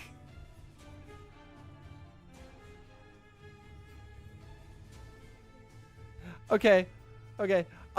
Just for some context. This was a story I wrote for a job application once. It's erotica. It's werewolf erotica. So take it what you will. It's very, very spicy, and we're about to get to the worst part soon. So please bear with me as I cower in embarrassment while reading one of these stories that I myself wrote. Okay. I will be AFK right now. Okay, bye, Datsu. It's probably for your own sanity. His approach doesn't slow. No, not them, not him, not now. My eyes are beginning to water as I approach the limit of my sanity. His warm breath rustles the fur of my ears. He is already so close, and he licks away my tears. Huh? His blue eyes stare into mine with determination. He slowly begins to morph back into his human form. Play Roblox. The fur recedes, the joints shorten. His toned muscles reveal themselves, and his manhood stands tall! No! I gulp.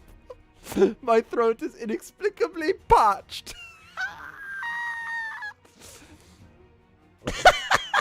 I can't do this, guys. I can't. We are... Wait, Jono, did you say you wrote this? Yes, it was for a job application. Is it the wrong time to say? Remy!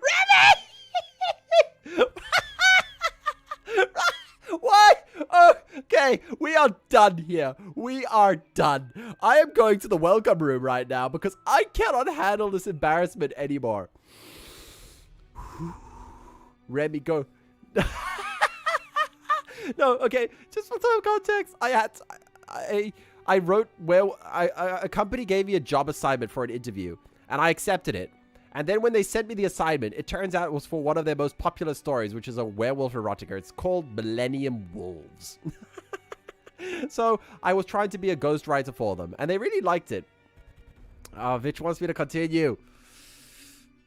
I'm subscribe you. Okay. So you want me to...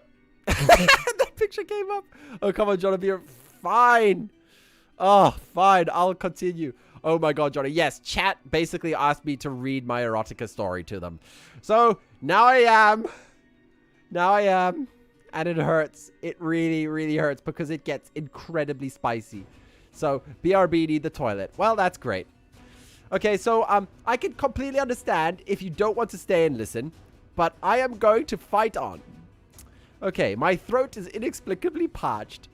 Seeing that he wishes to speak, I revert to my human form, and I quickly cover my chest from his sight. Oh yeah, by the way, I'm speaking from the perspective of a 16-year-old girl. Yay! He is also fighting the urges of the haze. Be strong, Jono. You've got this. Continue. It sounds nice. He is... Okay, and the haze is basically a time of the, like... the time of the moon where they all go like into a sex craze, basically. Okay, so he is also fighting the urges of the haze. The knowledge of this encourages me to hold out as well. This blonde stranger who heard my call and saved my dream. Oh right, she's been able to resist the haze for 3 years in a row. So she's still well, you know, someone who has not any experience. Okay. She's been saving herself for the alpha of her pack. Cool anime skin. Thank you. God. I can't believe I am reading Werewolf Erotica while live on YouTube. Well, it is spooky month, so I guess it is appropriate. I will scar all of you tonight. I don't know what is escalating, chat or the streamer. Anyway, it's an interesting story. Oh god, why is this a story in the first place? I know. It's one of those clearly, like, Twilight-inspired type stories. Gold Wolf of Blue. I know. Okay, just to explain. Aiden, the alpha from her pack, is like tanned with dark hair and dark eyes. So I wanted to create a new character who was the mirror, the polar opposite. So a very pale wolf with blonde hair and bright shining blue eyes, right? So I wanted to create this reflection where she's going to be torn between these two alphas, between her alpha, which is the tall, dark, aggressive one, and then this more gentler, but also very quiet and mysterious one.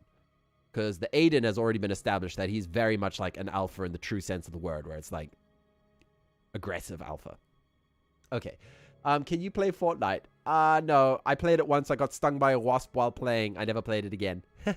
Aren't those your colors? I know! I wrote this like 2 years ago, okay? It was a job request, and they didn't tell me beforehand. I accepted the assignment, and then I found out it was Werewolf Erotica. So, the professional that I am went through ahead with it. And then my family asked if they could read it. So they proofread it for me. Yay. Okay, so, this blonde stranger. Are you all right? His voice is kind, but also commanding. All I can do is nod. He gently cups his hand against my cheek. The sensation causes my skin to ripple and shudder with desire. He leans closer, his scent filling my lungs. My lips harden against my arm.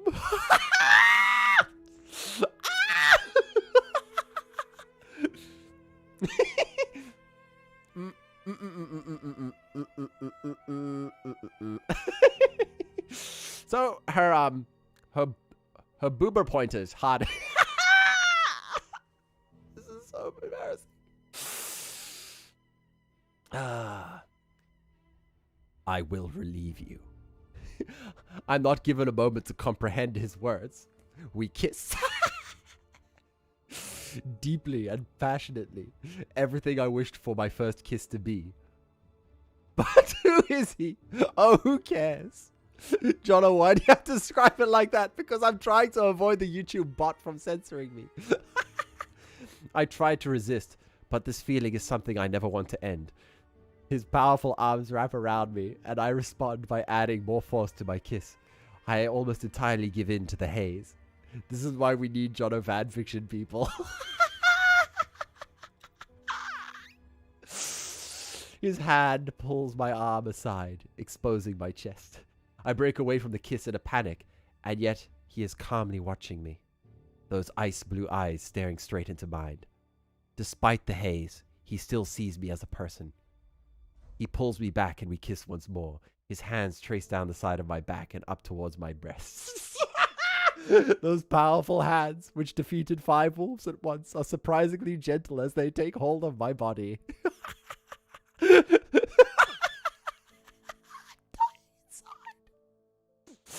The palm of his hand brushes against my neck. The fire inside me becomes an inferno. My lower part, my sex is aching in anticipation for what is surely about to happen next. We kiss and press our bodies together. Since he is touching me, I no longer feel guilt in doing the same. This is torture and I'm so in for it. Jono, I hate that I'm imagining this, and I hate it even more that I'm imagining Jono as the person, right? Jono, please. Oh, Nisaji and Remy, I'm so sorry. That person, I know, right? I need to cleanse myself. It gets worse. It gets worse. Yo, Pink. Both my model and myself are very, very, very, very embarrassed right now. Okay, so where am I? I lost my place. Oh, right. Since he is touching me, I feel no guilt in doing the same. My fingers trace the muscles of his arms, the wide shoulders, the dense abs across his belly. He must have trained hard to achieve such form. My hazed mind then does something I never expected. I take hold of his manhood. He shudders and his muscles tense. Our kiss intensifies. I can't. I'm so dead. I'm so dead. I'm so dead. Our kiss. I can feel. Our kiss intensifies. I can feel the heat in my hand while his fingers begin to tease my chest. An involuntary gasp ends the kiss, and my hand refuses to let him go. Yes. That single word is all I can muster. He doesn't hesitate to lift my whole body into his lap. I no longer have any hope of escape. Not that I want it anymore. Jono, stop! His right hand slides across my belly.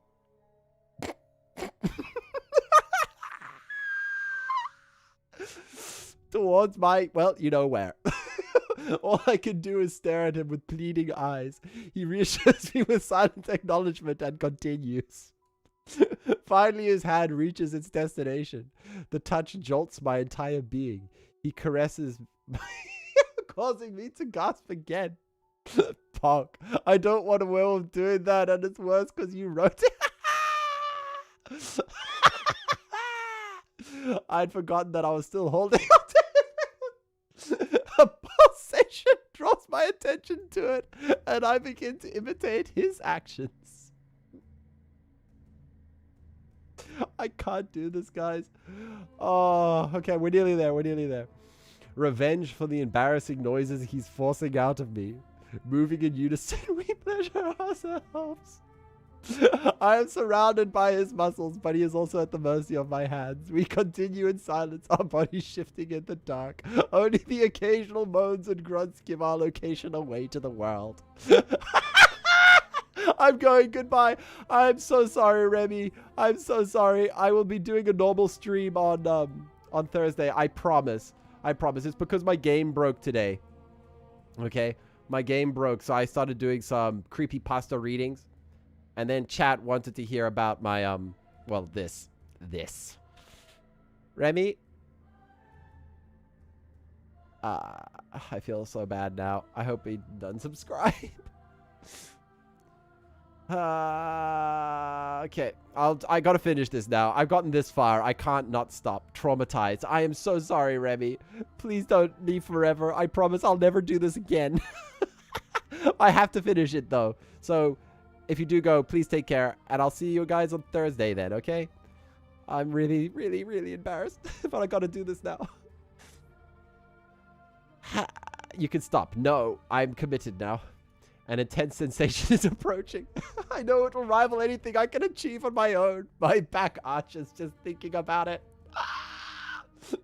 He becomes acutely aware of my thoughts. That devilish hand moves with greater speed. The other then snakes around my back and takes hold of my chest. He pulls me closer for another passionate kiss. It is bliss.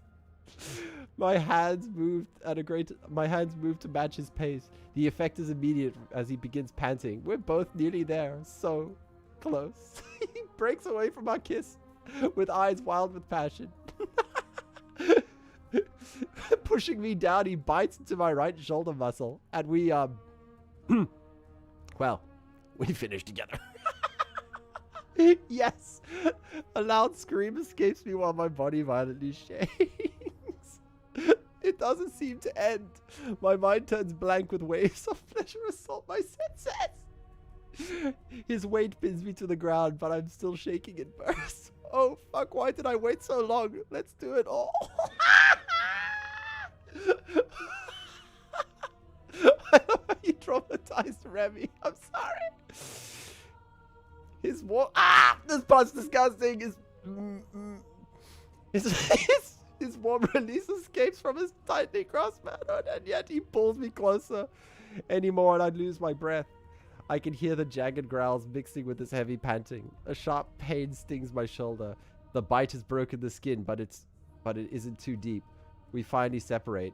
A warm, mischievous smile crosses his face. Mine must be crimson red. Does he think I look weird? Reflexively, I close myself, and I can feel... shit. I can feel his sticking to my body. The scent reignites a fire inside me. But his smile fades when he looks out into the forest. I also pick up a distinct scent on the wind. Aiden. Oh shit. Oh fuck. If the alpha sees me like this, he'll kill us both. The blonde man gives me a shake. It snaps me out of my panic. Tell him I did this to you against your will. Having said that he wanted, he shifts back into his wolf form. Being so close to it is absolutely intimidating. No wonder the others understood they were outmatched. His size leaves little doubt that he is the alpha of another pack. At least I hope he is. If not, then I'd be terrified to find out who he is. He gives out a triumphant cry, then licks my cheek and disappears into the night. I understand what he has done. He is...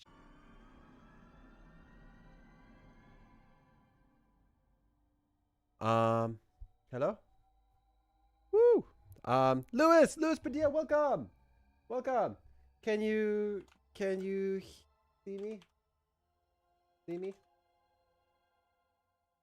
Welcome back. Okay. Yeah, I'm on sort of like my emergency data. For some reason, my uncapped is not working and it won't let me reload it all, which is very, very concerning. But I will deal with that in my own time. But for now, yeah, how far did we get? What was the last thing you heard? I hope we just gotten past the spicy stuff. We got to the end, the entire story. Wait, did you actually hear all of it? We're at the end. What was the last thing? You showing? No, it's not prawn. It's a story I had to write for a job application, okay? Let us go, please. All right. Well, to summarize it, basically the mysterious wolf takes all the blame and runs off, and then the alpha from her pack rocks up, and she thinks that she might be dead. So I ended the chapter on a cliffhanger for the next one. The people that I submitted this to, they were very impressed. They actually said they were gonna the next application was going to be a paid one, because they actually wanted me to be a ghostwriter for them, because they actually really enjoyed my writing, even though I died inside while making this. And yeah, then I got a message back from them saying, yeah, unfortunately they're putting a hold on all new hires. And then I never heard back from them again, which was great. Anyway, okay. So with that, hilarious embarrassment out of the way. Luis Padilla, welcome to the stream. We're just about to wrap up now because tonight has been nothing but a mess. An absolute mess. The game that I was supposed to play tonight, the save file was corrupted, so I can't finish the game. So I did a little bit of Muse Dash, and then I, Then I did some creepypasta reading, which was a pretty cool little story. And then, chat, I mentioned the erotica I once wrote. And chat was like, please tell us, please, please. Oh God, ignore that! So, yeah, I obeyed. I listened to my chat because I love making you guys happy. So, I died inside and I read that story, alright? Okay, let's put on some happy music because I need it. I really, really need it. Okay. Fan art perfectly timed today. Yeah, it really is. It really is. Your downfall, my dude. Yeah, I know. I definitely lost my say-so card tonight. Don't worry. It regenerates. It'll come back. It does, right? It does that. You know, I gain a feather every time I make you guys laugh. And, you know, every time I do something on say-so, I lose a feather. So I think I lost more feathers than I gained tonight. But I'm sure you guys got some good laughs. You saw Jonic. Yeah, that was K-Red's amazing art, by the way. If K-Red is still here. Aiden was near. Yes, yeah, that's basically what happens is that, both the Mysterious Wolf and her notice that Aiden is approaching. So he, gives out a triumphant howl to make Aiden pissed off at him, thinking that he was responsible for all of it, so that she doesn't get any of the blame. I did the opposite of laugh. I cried. I am so sorry. I am so sorry. We lost Remy as well. I really hope Remy is okay. I'm going to have to apologize to them profusely when they come back. All right. Well, there he is. Yeah. So, I am not... Okay, so the next stream on Thursday, I'm going to continue playing Resident Evil. We're going to do a lot longer than before. Oh, wait, no, today is Thursday, isn't it? Shoot! That means I'm not going to be here on Saturday, so I might possibly be able to stream on Sunday. But I might not be able to either. It really depends on my traveling. So there might be a Halloween stream, there might not be. But yeah, we'll see. Go away, cannot. So yeah, we'll see. Remy is in her room, Jono. Okay, okay. Alright everyone, thank you so much for watching, and I will see you guys on possibly Sunday. If not, Tuesday. Okay, thank you all for coming by. I hope you had some fun tonight, despite the weirdness. I don't think she's okay. Well, Datsu, can you please apologize to her for me on my behalf? Okay, bye-bye everyone. See you on Sunday. Bye.